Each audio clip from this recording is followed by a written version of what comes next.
Professional speaking career in the 1990s. She was a personal chef teaching cooking and basic nutrition. Since then, she has studied nutrition from Stanford, Vanderbilt, and other universities. She has been a guinea pig in diet, sleep, and brain function clinical trials for Northwestern, the University of Chicago, and others. When the news says a new study declares the opposite of last week's study, she reads the entire study.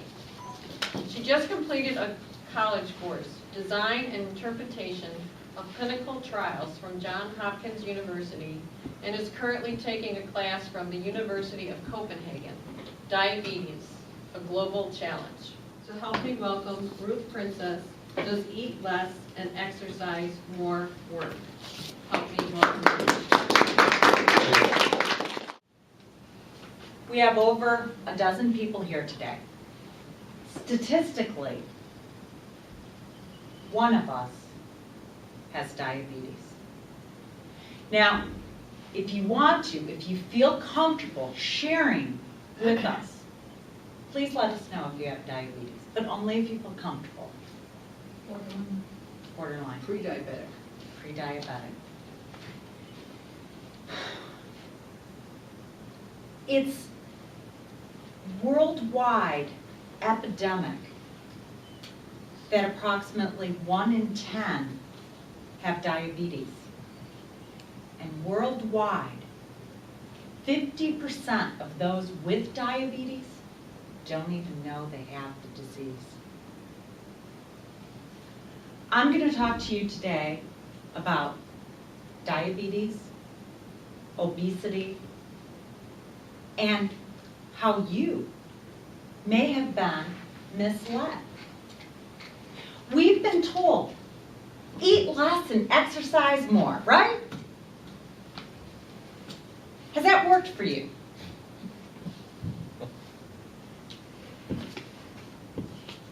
I'm going to talk to you about a couple of studies, but before that, I want to tell you about Claire.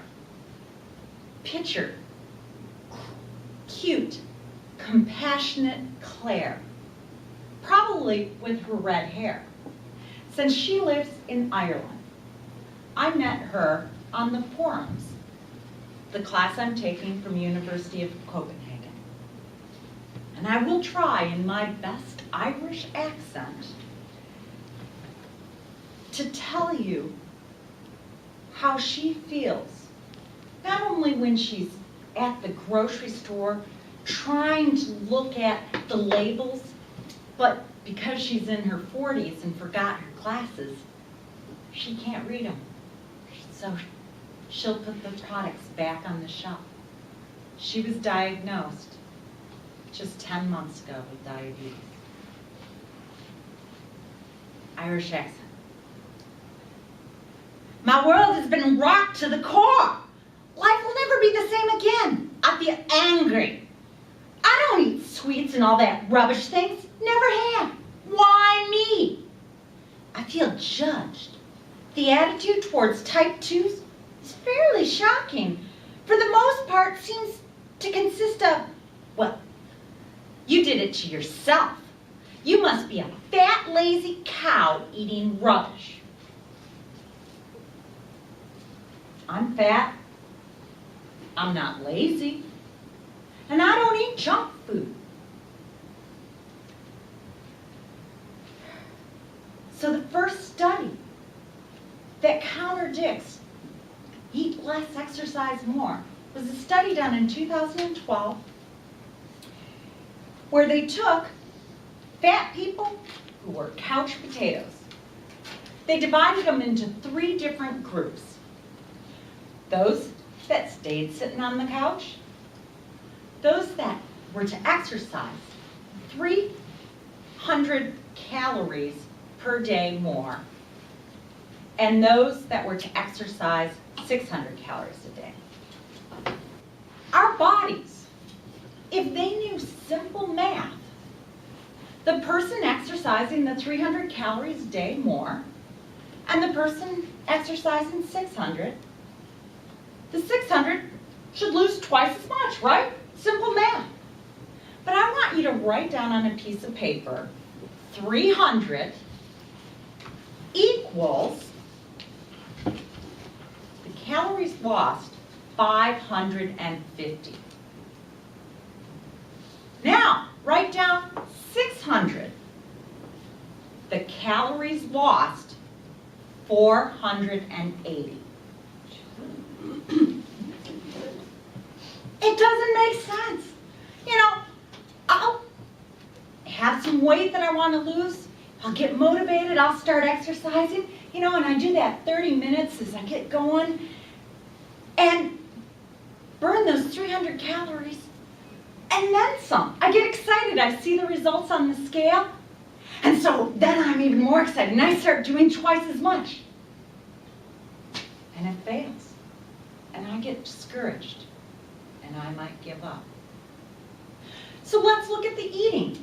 Also a 2012 study, 3 groups of people overweight that had actually already lost some weight. They were still overweight, but how do you maintain that weight loss? So they divided it into 3 groups.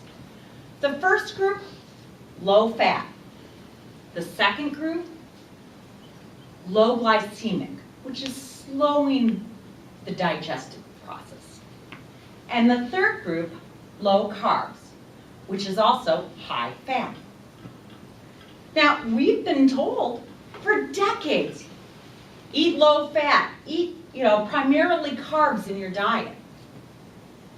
The people that were eating low carbs and high fat lost 300 calories more than the people on the low fat diet. Or they could eat more food. If you eat more fat, you're going to lose more weight, is what that study said. So you got to think, does eat less and exercise more work? Or were we misled?